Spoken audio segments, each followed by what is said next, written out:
फोटे पाड़ती है तो है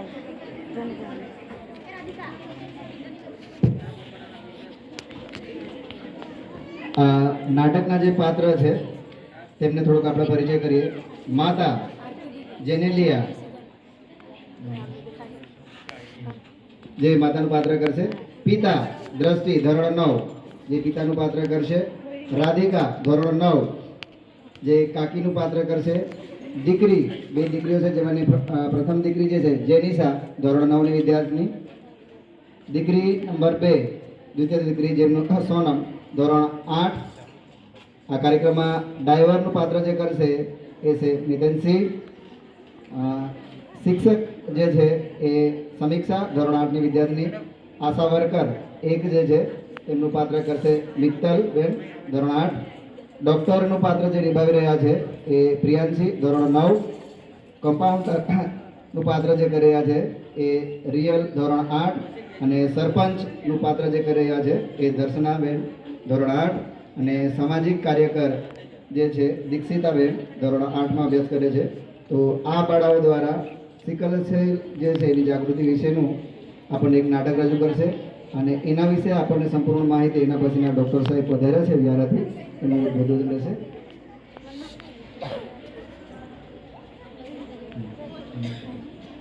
ઓકે દોસ્ત.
जल्दी बोलावो साहेब ने, श्वास लेवामां पण तकलीफ थाय छे. अचानक सांजथी तकलीफ थवा मांडी. सारू बेन, धीरज राख. पेशेंट नीचे स्ट्रेचर में लेवो, हूँ साहेब ने जाण करो.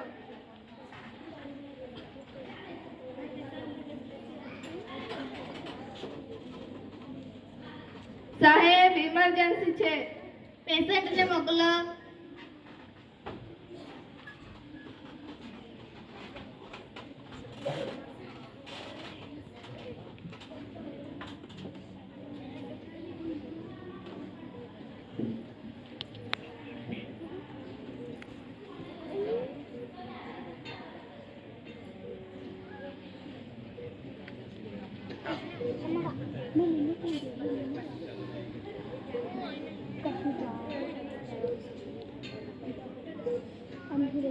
તારું નામ શું છે? જેનિશા. ઉંમર? 14 વર્ષ. અભ્યાસ? ધોરણ 9. અગાઉ કોઈ તકલીફ? ના. ઘરના બીજા સભ્યોને કોઈ તકલીફ? ના. આનુવંશિક બીમારી? ના. દારૂ બીડી કેન્સર? ના. કમ્પાઉન્ડર? દીકરીનો બ્લડ ટેસ્ટ કરી ઇન્જેક્શન આપો. ચાલો મારી સાથે.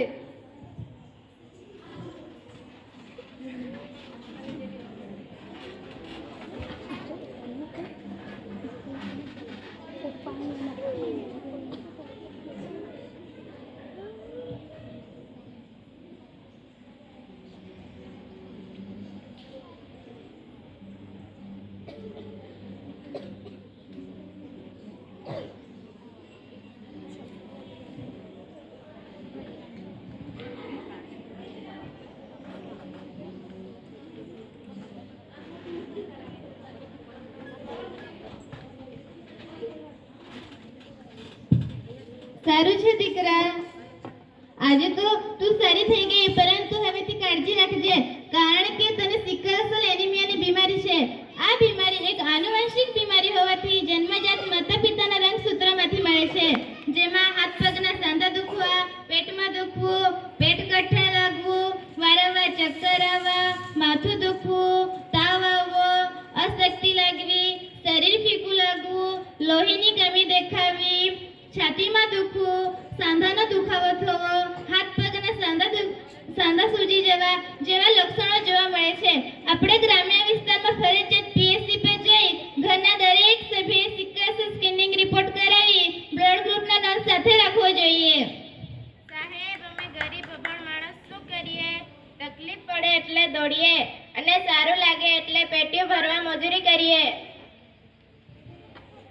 હમણાં મારે પાડોશના ગામની રેખાની દીકરી મરણની સિકલમાં ગયા અઠવાડિયે જ મરણ પામી. સાહેબ, ઘરેથી ફોન છે. અલ્યા કમ્પાઉન્ડર, સાહેબ કહી ગયા તે ખરેખર ભયાનક બીમારી છે કે પછી ભૂત ભુવા દોરા કરાવવા પડશે? અરે કાકી, સાહેબ સાહેબ એવું ના બોલતી. સાહેબ ફક્ત આ જ બીમારી વિશે ઘણું ભણ્યા છે અને દેશ વિદેશમાં તેઓનું સિકલ સેલ આયુર્વેદિક દવા પર સંશોધન થયા છે. આ તો આપણું સૌભાગ્ય છે કે તેઓ આપણા માના છે અને આપણી સાથે છે.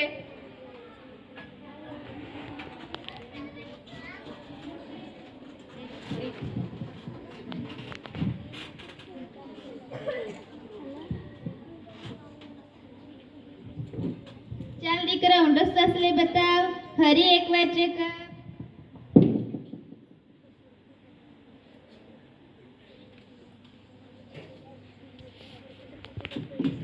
ચાલ, હવે સારું છે.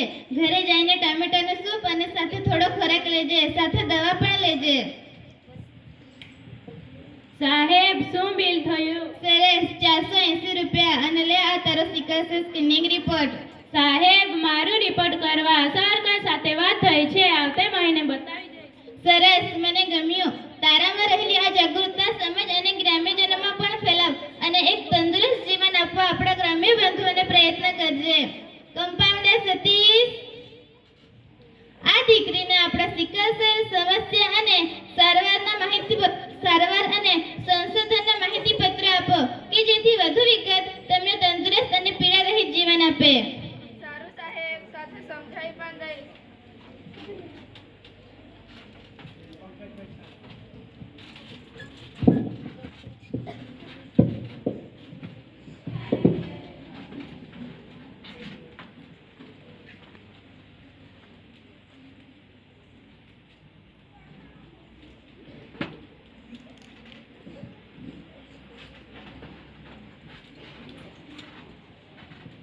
સિકલ સેલ એનિમિયા એટલે શું?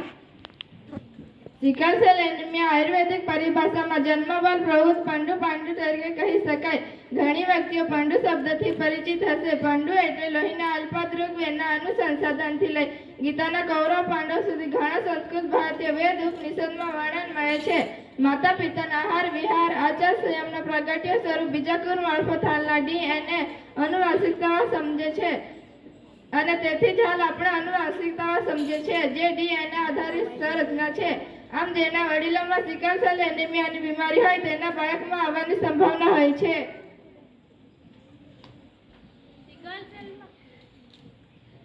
સિકલ સેલમાં લાલ કાર્ડ અને પીળા કાર્ડનો મતલબ શું?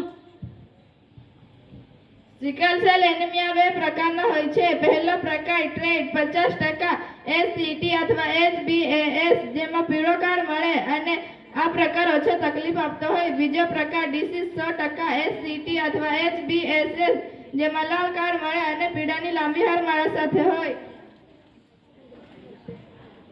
આ સમસ્યા રક્તકણમાં રહેલ ખામીયુક્ત હિમોગ્લોબિનના લીધે થાય છે. ખાસ પ્રકારની લેબોરેટરી તપાસમાં રક્તકણનો આકાર દાંતરડા જેવો થઈ જતો હોવાથી સિકલ સેલ કહેવાય. સિકલ સેલ અલ્પજીવી હોવાથી દર્દીમાં લોહીની ઉણપ જોવા મળે છે. રંગસૂત્ર જે વ્યક્તિના માતા પિતા બંનેમાં ખામીયુક્ત રંગસૂત્ર મળે તેને સિકલ સેલ એનિમિયા કહેવાય. સામાન્ય રીતે આ રોગ આદિવાસીઓમાં વધુ જોવા મળે.